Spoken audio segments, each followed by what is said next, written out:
안녕하세요. 림쌤의 10분 역사에 오신 걸 환영합니다. 저는 여러분의 역사학습 가이드 림쌤입니다. 오늘은 한능검 대비 개념 강의 30번째 시간 근대적 개혁을 위한 노력으로 돌아왔습니다. 지난 시간 우리는 강화도 조약을 통해 문이 열린 조선에 대해 공부했는데요. 이렇게 조선의 나라든 개화의 바람에 당시 조선 사회에서는 갈등이 일어납니다. 개화를 두고 찬반이 나뉜 건데요. 개화의 적극적인 개화파와 개화에 반대하는 위정척사파의 대립이 바로 그것입니다. 먼저 문을 열자고 주장한 개화파는 지난 시간 소개해드린 박규수를 비롯한 초기 통상론자들로부터 출발했는데요. 이러한 개화파는 새로운 정치 세력으로 정계를 주도하게 됩니다. 그리고 이들은 또 온건개화파와 급진개화파로 나뉘는데요. 온건개화파의 대표적인 인물로는 김홍집이 있고요. 이들은 청해 양무운동의 영향을 받아 점진적인 개혁을 추구합니다. 기존의 조선의 유교 질서를 수호하면서 서양의 과학기술을 제한적으로 받아들이자고 주장한 건데요. 이를 동도석이라고 하고요. 이 동도석이는 동양의 도와 서양의 기술이란 뜻으로 받아들이시면 될 것 같아요. 그리고 이와 대비되는 급진개화파는 일본의 메이지 유신을 롤모델로 삼고 있는데요. 급진적인 개혁을 추구해 서양의 과학기술은 물론 서양의 근대사상과 제도 또한 받아들여야 한다고 주장합니다. 이를 문명개화론이라고 하고요. 이러한 급진개화파의 대표적인 인물은 김옥균입니다. 이러한 개화파는 개화정책의 총괄기구로 통리기무하문을 설치하고요. 신식군대인 별기군을 창설하는데요. 새로운 군대의 창설로 기존 군대인 오군영 체제는 이영으로 축소됩니다. 또 근대 문물의 적극적인 수용을 위해 외국에 사절단을 파견하는데요. 청해는 영선사를 파견해 무기 제조 기술을 배우고요. 일본에는 수신사와 조사시찰단을 파견했는데요. 특히 이때 2차 수신사로 일본에 갔던 김홍집에 의해 조선책략이 들어온 겁니다. 조선책략 기억나시죠? 이 조선책략으로 인해 미국과 조미수호 통상조약을 맺게 된 건데요. 이렇게 미국과 수교를 맺은 후 미국에는 사절단으로 보빙사를 파견합니다. 한편 이러한 정부의 개화 정책에 반대하는 위정척사파는 개화 절대 반대를 주장하며 성리학적 전통 질서를 지키고 외세를 배척하자고 주장합니다. 이 위정척사파도 계보가 있는데요. 1860년대에는 서양과의 통상을 절대 반대했던 기정진과 이양로가 있고요. 1870년대에는 강화도 조약 당시 개항을 절대 반대한 최익현이 있습니다. 이 최익현은 일본은 서양과 같다는 외양일치론을 내세워 강화도 조약 반대에 앞장선 인물이었습니다. 또 1880년대에는 조선 책략의 유포와 정부의 개화정책 추진에 반발해 영남 유생들이 집단 상소를 올리는 영남만인소 사건이 일어나는데요. 이를 주도한 인물은 이만손입니다. 하지만 이러한 위정척사파의 노력은 성공하지 못하는데요. 결국 이 위정척사 운동은 향후 항일의병운동으로 계승됩니다. 개화를 둘러싼 갈등은 이뿐만이 아니었는데요. 앞서 소개한 신식군대 별기군, 이 별기군과의 차별로 구식군인들이 일으킨 난이 있습니다. 바로 1882년에 일어난 이모군란인데요. 차별받던 구식군인들은 약 13개월 만에 밀린 급료를 받게 됩니다. 하지만 13개월 만에 받은 쌀가마니 안은 반 이상이 겨와 모래였습니다. 1년 만에 준 봉급이 먹지 못하는 쌀이라니 이거 못 참죠. 결국 구식군인들은 난을 일으키는데요. 이때 개항 이후 경제적 어려움이 심해져 정부에 불만을 품고 있던 도시 하층민들까지 가세하게 됩니다. 이들은 일본 공사관을 습격하고 궁궐을 장악하고요. 별기군의 일본인 교관과 당시 정권을 잡고 있던 민실파를 살해합니다. 그리고 흥선대원군을 재집권시키는 데 성공합니다만 청해 군대가 흥선대원군을 납치하며 전세가 뒤바뀝니다. 이렇게 청이 개입한 건 이모곤란을 피해 도망친 명성황후가 청나라에 도움을 요청했기 때문인데요. 결국 청해 군대가 이를 진압하게 됩니다. 하지만 세상에 공짜는 없죠. 이모곤란의 결과 청해 군대가 조선에 주둔하고 이들의 내정 간섭은 더욱 심해집니다. 이때 청에서 내정 간섭을 위해 고문을 파견했는데요. 이때 파견된 외교 고문은 독일인인 멜렌도르프였습니다. 그리고 이때 조선은 청과 조청상민 수륙 무역장정을 체결하는데요. 이를 통해 청의 치해법권을 인정해주고 청 상인의 내륙 진출을 허용해줍니다. 다시 말해 이때부터 내지무역이 허용된 겁니다. 한편 일본은 공사관 습격과 일본인 교관이 살해된 것을 구실삼아 조선과 재물포 조약을 맺는데요. 이 조약을 통해 막대한 배상금을 받아감은 물론 공사관 경비를 구실로 일본군을 서울에 주둔시킵니다. 결국 명성황후의 잘못된 선택은 일본과 청해 군대 모두를 조선에 주둔시킨 말도 안 되는 결과를 초래했네요. 그리고 이때 일본과 조일수호 조교 속약도 맺게 되는데요. 이때 일본 상인 역시 활동 범위가 늘어납니다. 왜 그전에 강화도 조약 때는 간행이전이 동서남북 10리였잖아요. 그걸 50리로 늘리고 2년 뒤에는 100리로 늘리기로 한 건데요. 점점 외세의 경제 침탈이 확대되고 있죠. 한편 이모군란 이후 청의 내정 간섭이 심해지며 개화 정책이 지연되자 급진개화파의 불만이 날로 높아지고 있었는데요. 때마침 베트남에서 청과 프랑스가 대립한 청프 전쟁이 벌어집니다. 이로 인해 청이 조선에 주둔하고 있던 군대의 반을 급히 철수하는데요. 이에 급진개화파들은 지금이야말로 청의 내정 간섭에서 벗어나 민씨 세력을 타도할 좋은 기회라고 생각하게 됩니다.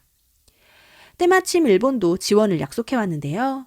결국 김옥균, 박영효, 홍영식, 서광범, 서재필 등의 급진개화파는 일본을 등에 업고 정변을 일으킵니다. 지금의 우체국인 우정총국의 개국 축하연 자리에 가짜로 불이 났다고 소란을 피우는데요.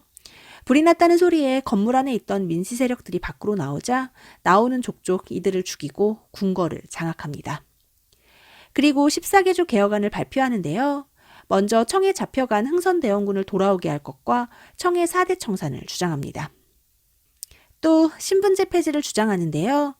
여러분, 이 갑신정변의 주역들은요, 지배층들이에요. 한 명 한 명 명문가의 자제들인데요. 그런 그들이 신분제를 폐지하자고 한 겁니다. 아, 이건 좀 멋있는 것 같아요. 자신이 가지고 있는 특권을 내려놓은 거잖아요. 또 경제면으로는 토지세의 개혁과 재정을 모두 호조에서 관리하게 하는 재정의 호조 일원화를 주장하기도 합니다. 하지만 이러한 갑신정변은 3일 천하로 끝나고 마는데요. 명성황후가 또다시 청에 도움을 요청했기 때문입니다. 결국 고종과 명성황후가 잡혀있던 창덕궁에서 청과 일본의 소규모 전투가 벌어지고 결국 청이 승리하며 갑신정변은 실패로 끝나고 맙니다. 이들이 바로 갑신정변의 주역들인데요. 세상을 바꿔보려 한 개항기의 젊은이들의 모습이네요. 그렇다면 실패로 끝난 갑신정변, 그 결과는 어땠을까요? 당연히 문제를 해결해준 청의 내정 간섭은 더욱 심화됐겠죠? 또한 일본 역시 조선과 한성조약을 맺고 막대한 배상금을 뜯어가고요. 청과 일본은 텐진조약을 통해 조선에 주둔하고 있는 양국의 군대를 철수하고 향후 조선의 군대를 파병할 시 상대국에 통보할 것을 약속합니다. 이렇게 3일 천하로 끝난 위로부터의 개혁, 갑신정변의 의의와 한계는 무엇일까요? 먼저 갑신정변은 근대국가 건설을 목표로 한 최초의 정치개혁 운동이었다는 점에서 의의를 가집니다. 하지만 일본의 의존에 결국 백성들이나 다른 관료들의 지지를 받지 못했다는 한계 역시 가지고 있습니다. 이렇게 갑신정변이 실패로 끝나고 난 뒤 어이없는 사건 하나가 일어나는데요. 바로 거문도 사건입니다.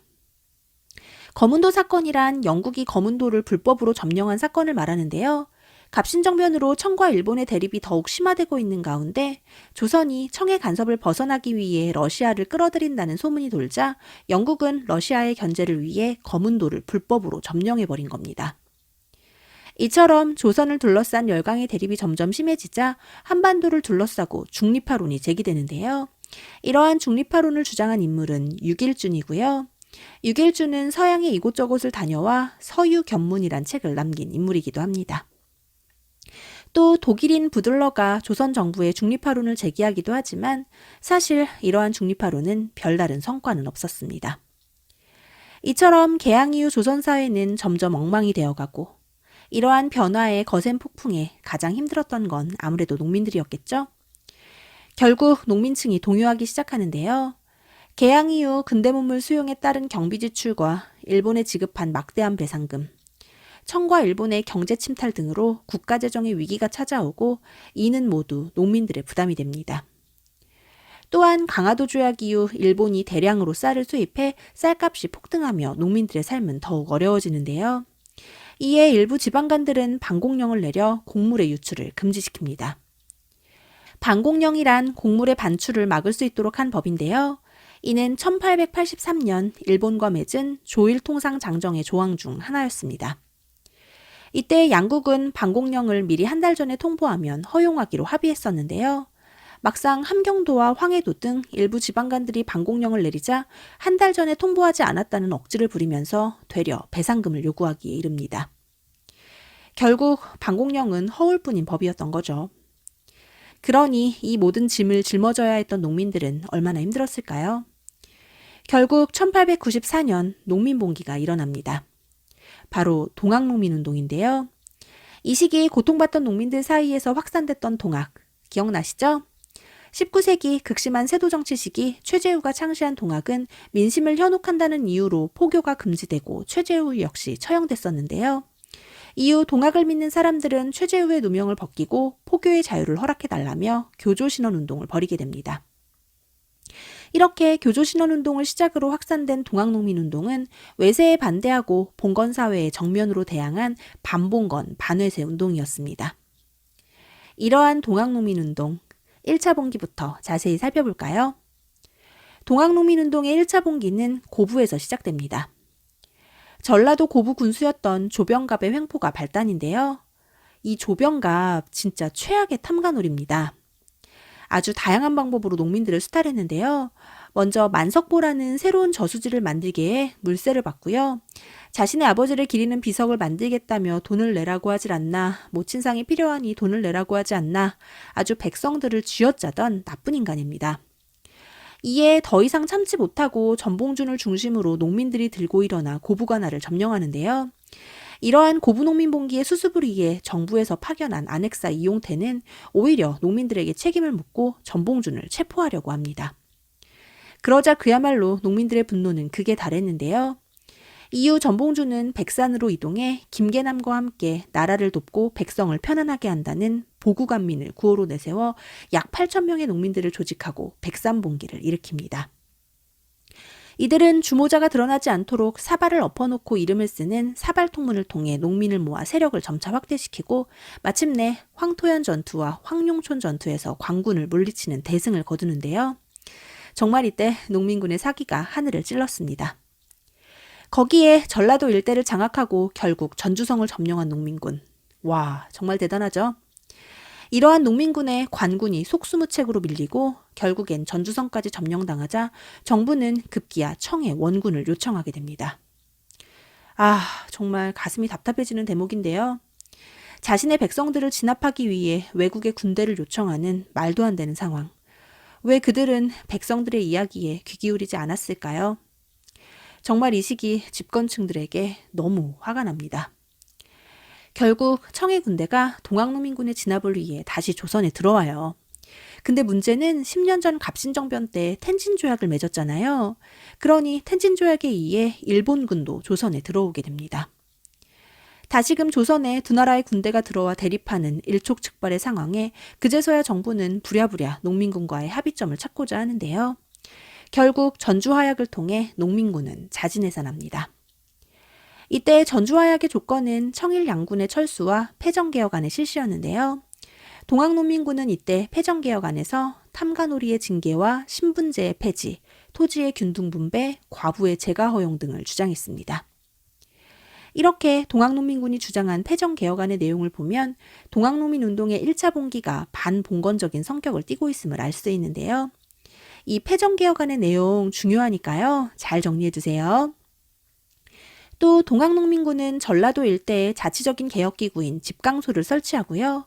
정부 역시 개혁의 필요성을 인정하고 개혁기구인 교정청을 설치하고 청일 양국에 군대 해산을 요청합니다.